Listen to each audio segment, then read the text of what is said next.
Sejam todos bem-vindos no nosso programa, que vai contar um pouquinho da história da velha República no Brasil.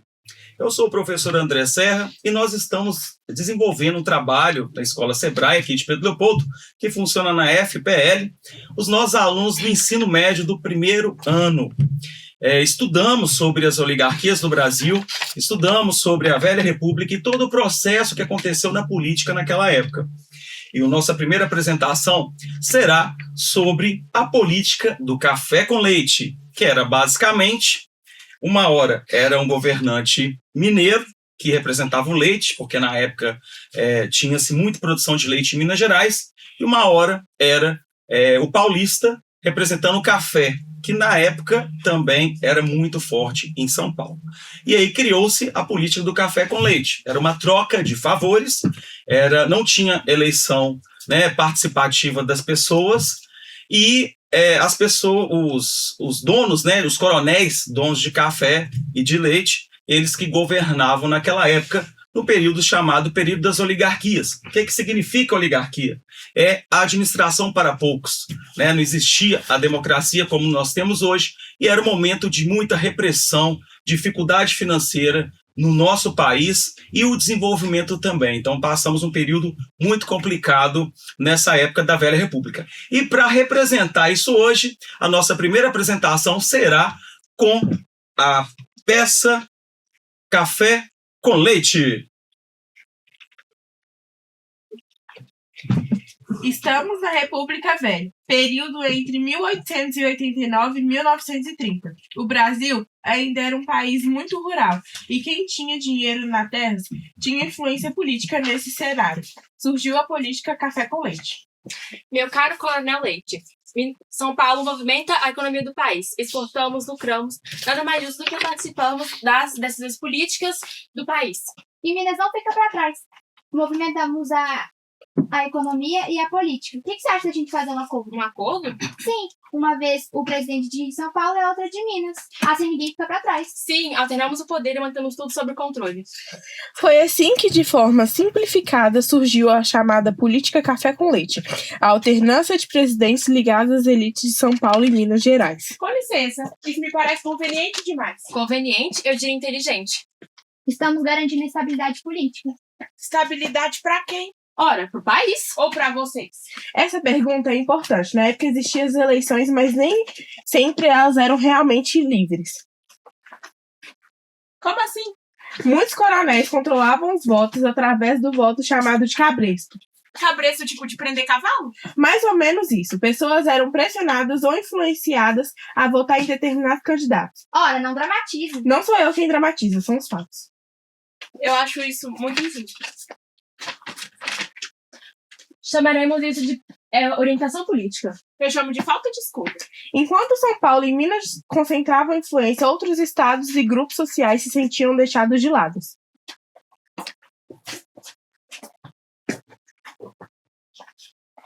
Mas e os trabalhadores, agricultores, quem falava por eles?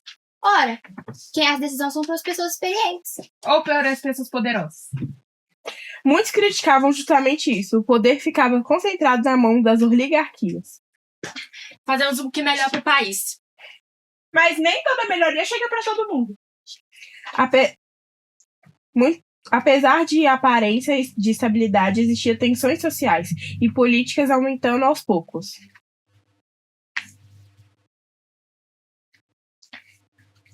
Vamos ter que mudar os planos. São Paulo vai primeiro. Uai, mas não era a minha vez? As circunstâncias mudaram. Em 1930, o acordo foi abalado, quando o presidente apoiou outro candidato paulista em vez de um mineiro. Eles não conseguem manter o próprio acordo. Política complicada. Complicado, né? Só quando não favorece vocês. Isso é um absurdo. Além das disputas políticas, o Brasil enfrenta a crise econômica provocada pela quebra da Bolsa de 1929, que afetou fortemente o café.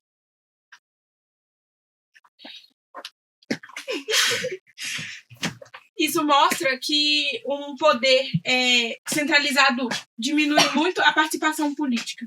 Sim, o descontentamento aumentou em 1930. Ocorreu a Revolução de 1930. A chegada de um novo governo marcou o fim da política café com leite e da República Velha. Então acabou? Sim. Uai, você desacordou o negócio aqui, foi? A política café com leite foi um acordo entre elites políticas que dominou a parte da República Velha.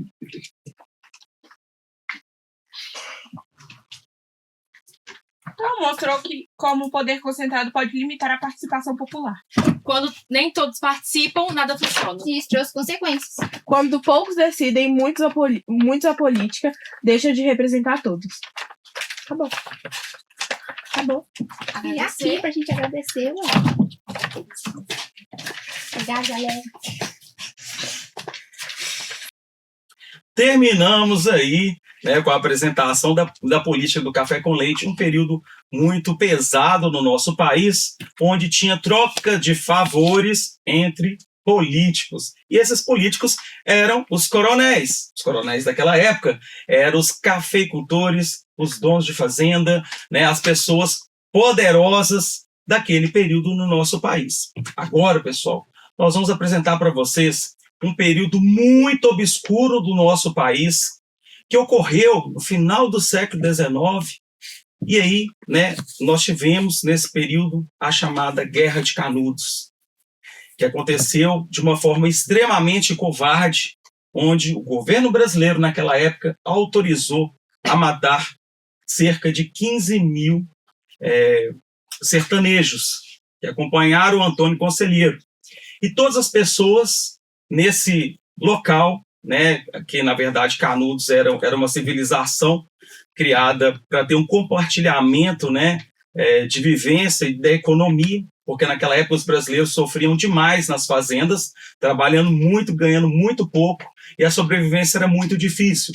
Então os sertanejos, confiando em Antônio Conselheiro, foram para esse espaço do sertão e construíram Canudos. E Canudos foi destruído de uma forma muito covarde.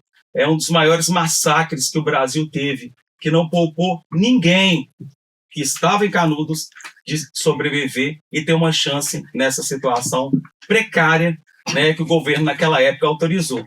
Período da nossa velha república aqui no Brasil. Então, com vocês, Guerra de Canudos.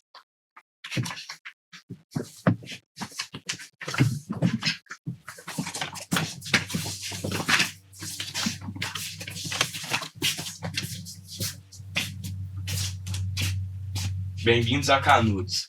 Aqui vamos trabalhar juntos por uma vida melhor. Eu vim pra cá porque não tinha terra e nem emprego. E eu vim pra cá porque aqui é um lugar para se viver com dignidade. Chegam muitas pessoas aqui todos os dias. O governo está preocupado com o crescimento de Canudos. Muitos acreditam que ele é uma ameaça. Recebemos ordens para observar a situação. Não queremos guerra, queremos paz.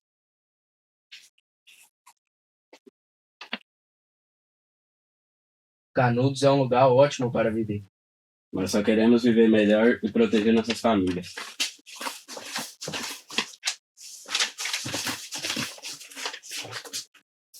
Recebemos ordens de uma mensagem enviada. As tropas estão chegando. O exército está vindo nos atacar. Como eu já disse, queremos só defender nossas famílias. Se querem guerra, vamos defender nosso povo.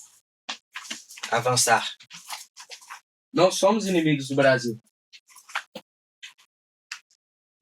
Após muitas guerras, Canudos foi destruído em 1897. Podem destruir nossa cidade, mas nunca nossa história. A Guerra de Canudos foi muito importante para a história do Brasil. Muitas famílias perderam suas casas e famílias nessa guerra. Então, finalizamos aí a Guerra de Canudos, que foi esse período horrível aí, autorizado por então presidente Prudente de Moraes, ao qual, gente, foi uma das maiores fake news da história, porque eles lançaram que em Canudos, né, queriam uma separação do Brasil, queriam a volta da monarquia, e naquele tempo, quando a monarquia, né, ainda era presente na memória das pessoas, eles tinham muito medo. Então, Prudente de Moraes autorizou essa chacina que foi feita em 1897, no sertão brasileiro. E agora, dando continuidade aos nossos trabalhos, apresentaremos um fato que aconteceu em 1904, na cidade do Rio de Janeiro, a chamada Revolta da Vacina. A revolta da vacina, pessoal, ocorreu, porque a vacinação passou a ser obrigatória. E aí, a população não tinha informação como nós temos hoje. As pessoas eram obrigadas a vacinar até mesmo à força. Então, para representar esse momento, trago para vocês agora a revolta da vacina. Você ficou sabendo da nova lei da vacinação obrigatória? Pois eu fiquei. Estão dizendo que a gente vai ter que tomar essa vacina contra a varíola. Tô muito preocupada, ninguém nos informa nada. Pois é, e os boatos só aumentam e dizem que a gente vai ter que tomar força. Bom dia a todos os nossos telespectadores. Hoje eu estou aqui para entrevistar alguns manifestantes da cidade do Rio de Janeiro, que, devido ao saneamento baixo, estão enfrentando problemas com a doença varíola. Graças a isso, o governo do Rio de Janeiro implantou, no ano de 1904, a vacinação obrigatória. O que vocês têm a dizer sobre isso? Isso é um absurdo. Pois é, dizem que ela pode fazer mal e está assim, os boatos só estão aumentando. As pessoas reclamam da forma de como o governo implantou essa vacina. Ninguém pergunta a nossa opinião. O povo está cansado de tantas imposições. Não, vocês não podem me vacinação obrigatória.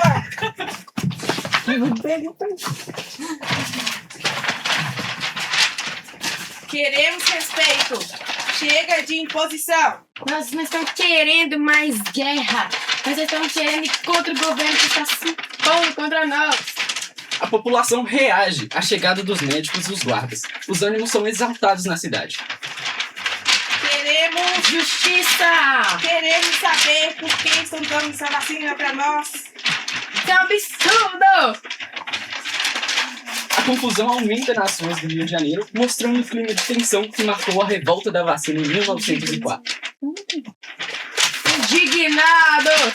Indignados! Indignados!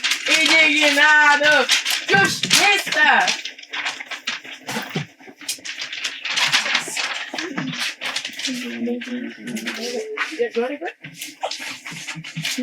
Terminamos a nossa apresentação da revolta da vacina de 1904, que é um ponto muito importante, para a gente refletir. Depois desse período, dessa revolta da vacina que ocorreu em 1904, no Brasil, a vacinação passou a ser facultativa, o que é até hoje. Então, traz para a gente conhecer um pouco dessa história passada, para a gente refletir a importância de se vacinar e de prevenir contra doenças. E agora, pessoal, nós vamos apresentar para vocês a revolta da chibata, que ocorreu aí na primeira década do século XX, no governo do Hermes da Fonseca, que trouxe a questão dos marinheiros que estavam passando várias situações de dificuldade e de violência na Marinha Brasileira. Naquela época, ser marinheiro, trabalhar na Marinha, não era uma coisa, digamos, como é hoje, tinha um certo, não tinha status naquela época. Então as pessoas, muitos, eram obrigados a entrar na Marinha, e aí a sua maioria eram negros e pobres. E ocorreu essa situação, em 1910, chamado a Revolta da Chibata, que faz uma referência à escravidão que o nosso país teve. E agora, retratando isso com vocês, a Revolta da Chibata. Rio de Janeiro, 1910. A escravidão já tinha acabado, mas a violência ainda existia. 200 chibatadas pra aprender a ter disciplina. Por favor, não faça isso não é justo. Aqui não tem justiça, tem ordem. A gente não aguenta mais, somos tratadas como se não tivéssemos valor. Mesmo depois da liberdade, continuam nos maltratando. Então vamos mudar isso. Vocês não nos escutam, vão ser obrigados a ouvir. Naquela noite, elas tomaram o controle dos navios. Som de tensão.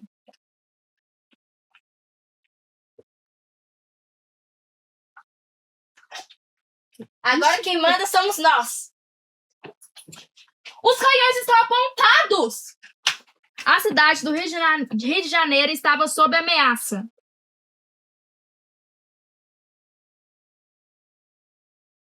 Queremos o fim da chibata. Precisamos de dignidade.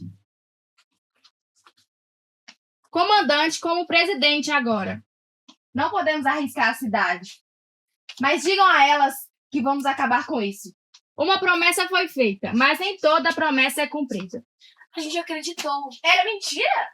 Muitas foram punidas, presas e esquecidas. Não podemos mais aceitar isso. Mas a nossa luta não foi em vão. A revolta da Chibata virou símbolo de coragem e resistência. E hoje fica a pergunta: até onde você iria por respeito?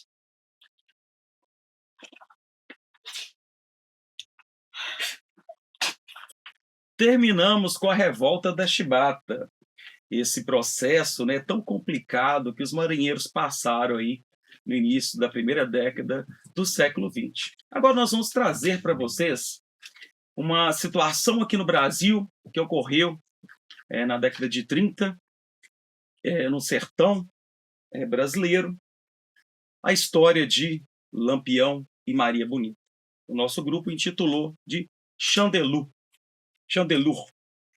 E vai apresentar para vocês aqui agora essa leitura dessas duas pessoas que viraram lenda, viraram história no Brasil.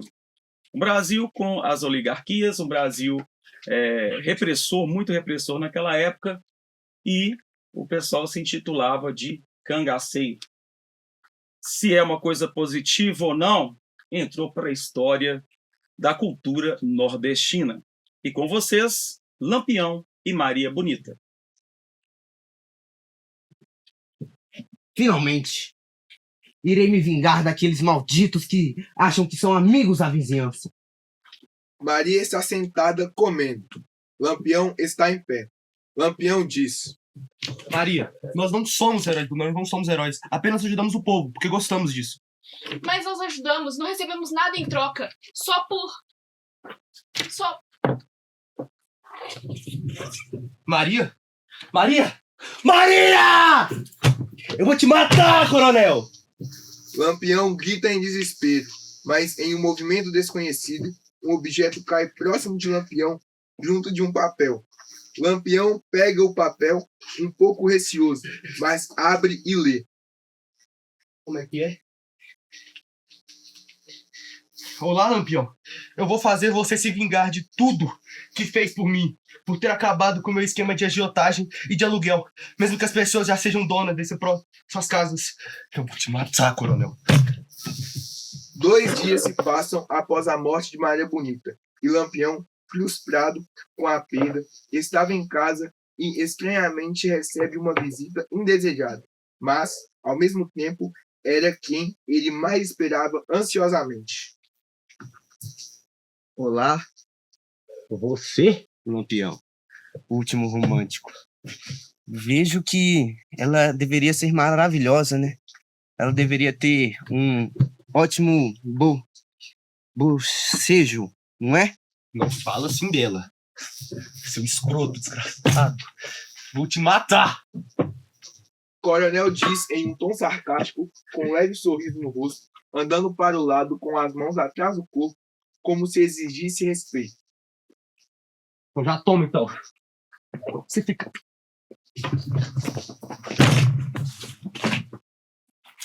Eu maldito.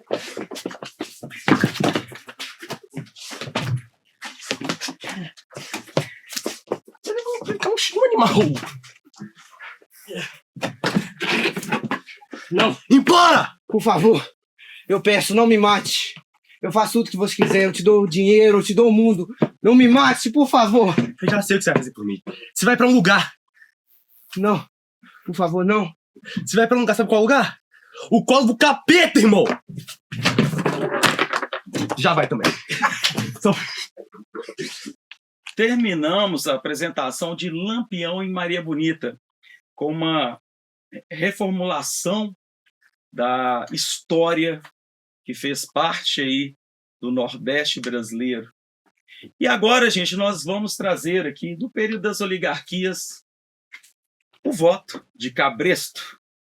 Se hoje nós temos democracia, cada um vota em quem quiser, cada um tem o seu candidato e tem o dever de votar, porque o voto é obrigatório no nosso país e é secreto.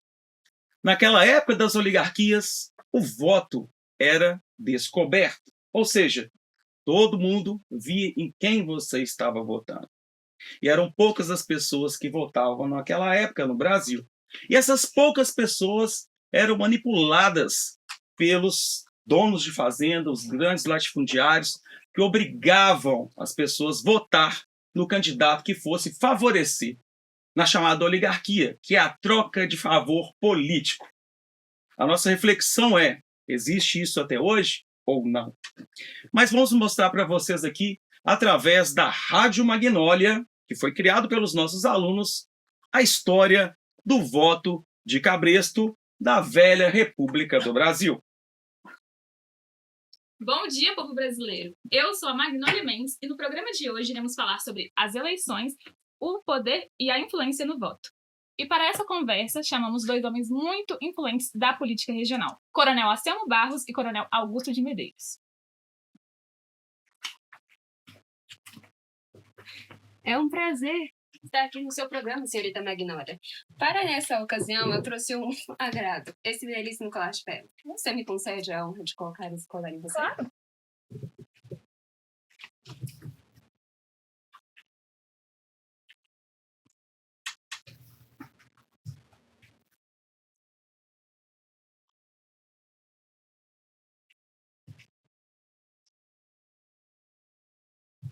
Ficou belíssimo, senhora. Muito obrigada, Coronel. Também é um prazer estar aqui. É muito bom conversarmos sobre o nosso povo, não é? Claro, sim. Coronéis, vou começar com a primeira pergunta. Durante a República Velha, existia o chamado voto de cabresto, que consistia em os empregados eram pressionados a votar em candidatos escolhidos pelos coronéis. E muitos deles eram exilados se não quisessem fazer isso.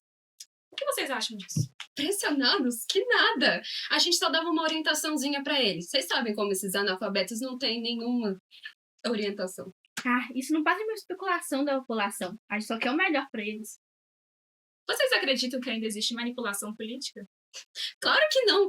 Eu sou um homem honesto. Eu sempre fiz as coisas da melhor forma possível. E eu sei, tem gente que acha que a gente não deveria ter esse tipo de poder. Mas eu posso confirmar que eu sou honesto. Ah, esse povo são todos ingratos. Sempre quando fazemos algo de bom, chama a gente de corrupto. Ah, pelo amor de Deus. Eu acho melhor já terminarmos o programa por Digo aqui. mesmo. Então, temos alguns compromissos políticos para terminar. Então, temos que ir. Fico muito feliz de vocês terem participado. Desculpa pelo atraso, eu trouxe café. Senhor Prazer. Coronel, me perguntaram em quem devo votar esse ano. Você pede orientação para votar? Claro, sempre foi assim. O coronel ajuda a mim e minha família, então a gente faz o que ele manda. Claro, este ano a senhorita vai votar nos políticos de São Paulo, porque eles vão me conceder algumas terras da parte norte para plantação de café. Mas, senhor coronel, a parte norte é onde eu e minha família moramos. Onde a gente vai ficar depois disso? Maria, você sabe que não precisa fazer isso, né? A democracia só funciona quando cada cidadão pensa e decide por conta própria. Coronel, eu não posso fazer isso. Eu não tenho condições nenhuma de me mudar agora. Basta! A senhora sabe muito bem. Eu vou te fazer mais uma vez. Você sabe em quem que você deve votar. Senhor, eu não vou fazer isso. Dessa vez eu quero decidir sozinha. A minha família é mais importante que qualquer coisa nesse mundo. Eu não vou mudar de ideia. Você não vai acabar minha permanência no poder! Eu já cansei disso! Tirem ela daqui agora!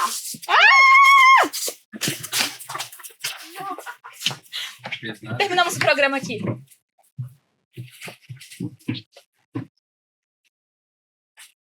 A democracia só funciona quando cada cidadão escolhe por si mesmo.